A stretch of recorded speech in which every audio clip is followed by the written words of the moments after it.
الحمد لله رب المشرقين ورب المغربين والصلاة والسلام على رسولنا وإمامنا وسندنا وشفينا جد الحسن والحسين وعلى آله وأصحابه الذين فازوا في الدارين وعلى من تبعه إلى يوم الدين.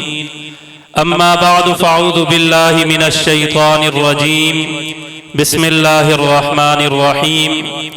إنا نحن نزلنا الذكر وإنا له لحافظون. وقال النبي صلى الله عليه وسلم: إن الله يرفع بهذا الكتاب أقواما ويضع به آخرين. صدق الله مولانا العظيم وصدق رسوله النبي الكريم ونحن على ذلك لمن الشاهدين والشاكرين والحمد لله رب العالمین. وہ معزز تھے زمانے میں مسلمان ہو کر، وہ معزز تھے زمانے میں مسلمان ہو کر، ہم ذلیل و رسوا ہوئے تارک قرآن ہو کر. کتاب خدا میں یہ تاثیر دیکھی، بدلتی ہزاروں کی تقدیر دیکھی. نہ چل زمین پہ سر اٹھا اٹھا کر، لاکھوں خدا نے مٹا دیے تجھ جیسے بنا بنا کر. کل جن کا روب تھا، دبدبا تھا، شور تھا، غل تھا، جب قبر کہن اکھڑی نہ عضو بدن تھا نہ تارے کفن تھا. ہم نے کئی بار دیکھا جن کا مزین بدن تھا، معطر کفن تھا، جب قبر کہن اکھڑی نہ عضو بدن تھا نہ تارے کفن تھا. واجب التکریم سامعین محترم، آج پہلی مرتبہ آپ کے اس مدرسہ کے اندر اور جامعہ مسجد نور کے اندر حاضری کا شرف حاصل ہو رہا ہے. اپنے دوستوں اور اپنے ساتھیوں اور بھائیوں کی محنت کو دیکھ کر کے دل خوشی سے بے قابو ہو جاتا ہے. ایک وقت وہ تھا کہ جب حضرت مولانا قاری ادریس صاحب ہمارے ساتھ پڑھا کرتے تھے اور ہم سے پچھلی کلاسوں کے اندر یہ تھے. اس وقت ہی ان کے کام کو دیکھ کر کے ہمیں خوشی ہوا کرتی تھی. چاہے وہ خطابت کا میدان ہو، چاہے وہ نقابت کا میدان ہو، اللہ پاک نے ہمارے اس بھائی کو صلاحیتیں عطا کی ہیں. اور آج بھی آپ کی اس مسجد کے اندر منبر رسول صلی اللہ علیہ وسلم کو انہوں نے سنبھالا ہوا ہے. اور پھر ساتھ درس و تدریس کے شعبے کو دیکھا.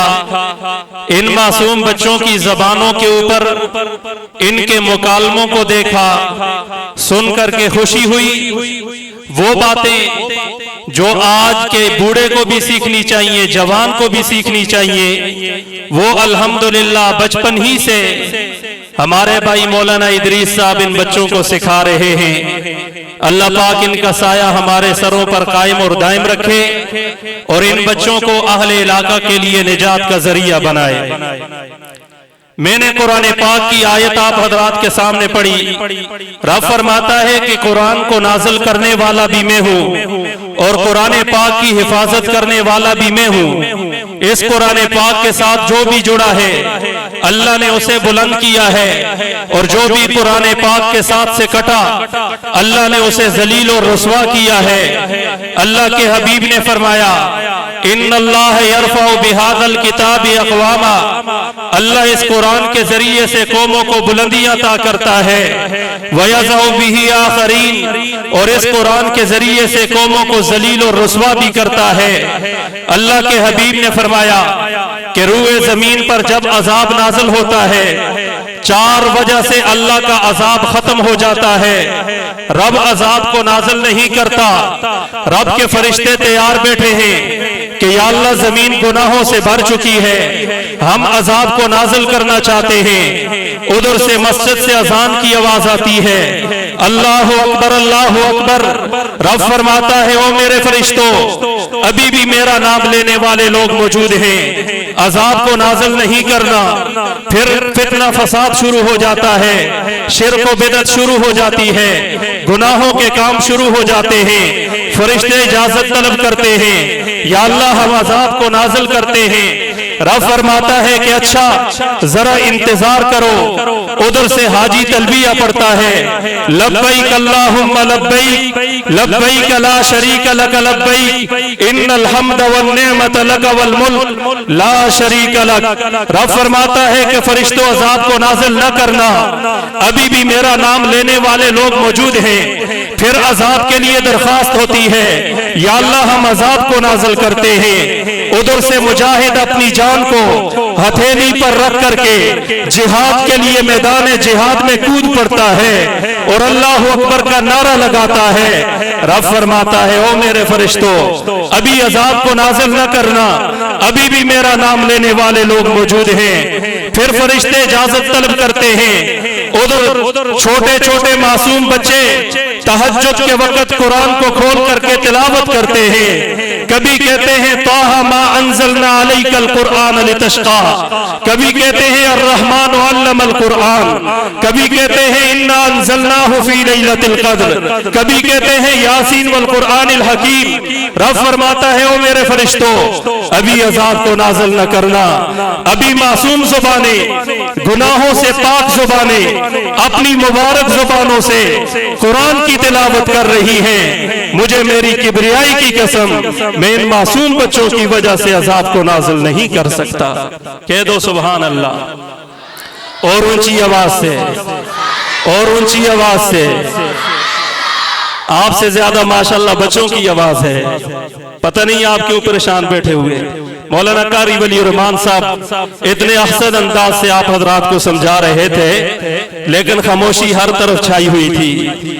بلند آواز سے کہیں سبحان اللہ، اور بلند آواز سے۔ رب کا عذاب نازل نہیں ہوتا کیونکہ شاعر نے کہا ہے کتاب خدا میں یہ تاثیر دیکھی، کتاب خدا میں یہ تاثیر دیکھی، بدلتی ہزاروں کی تقدیر دیکھی۔ اس قرآن کی وجہ سے مسلمانوں ہم بچے ہوئے ہیں۔ اپنے بچوں کو قرآن کا حافظ بنائیے، اپنے آپ کو قرآن پاک کے ساتھ وابستہ رکھیے۔ یہ قرآن پاک وہ کتاب ہے جسے پڑھنا بھی ثواب ہے، جسے دیکھنا بھی ثواب ہے، جسے چھونا بھی ثواب ہے، جس کے ساتھ محبت کرنا بھی ثواب ہے۔ اللہ کے نبی نے فرمایا کہ 5 چیزوں کو دیکھنا بھی ثواب ہے۔ پہلے نمبر پر قرآن کو دیکھنا ثواب ہے، دوسرے نمبر پر عالم کو دیکھنا ثواب ہے۔ آپ کے علماء ہیں، آپ جس نظر سے بھی دیکھیں گے آپ کو دیکھنے پر ثواب ملے گا، لیکن یاد رکھیے اگر غصے کی نظر سے، قہر کی نظر سے، نفرت کی نظر سے دیکھیں گے آپ کی نسلوں سے اللہ پاک دین کی محنت کو واپس لے لے گا۔ اس لیے عالم کو دیکھنا بھی ثواب ہے۔ تیسرے نمبر پر بیت اللہ شریف کو دیکھنا بھی ثواب ہے۔ چوتھے نمبر پر ماں باپ کے چہرے کو دیکھنا ثواب ہے۔ کبھی جا کر کے اپنی ماں کے قدموں کی طرف بیٹھیں اور نظروں کو نظروں سے ملا کر کے دیکھیں۔ مسلمانوں آپ کو اللہ نے اگر یہ نعمت دی ہے تو اس نعمت سے بڑی کوئی نعمت نہیں ہو سکتی۔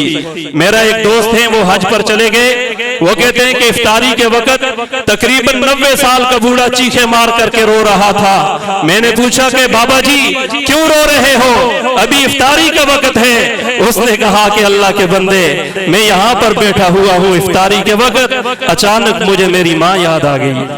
90 سال کا بوڑھا، آج کا جوان ماں کو سلام کرنے گوارا نہیں کرتا۔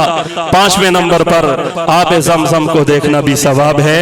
اللہ پاک ہمیں جو کچھ کہا سنا سنایا گیا اس پر عمل کرنے کی توفیق عطا فرمائے۔ وہ معزز تھے زمانے میں مسلمان ہو کر، ہم ذلیل و رسوا ہوئے تارک قرآن ہو کر۔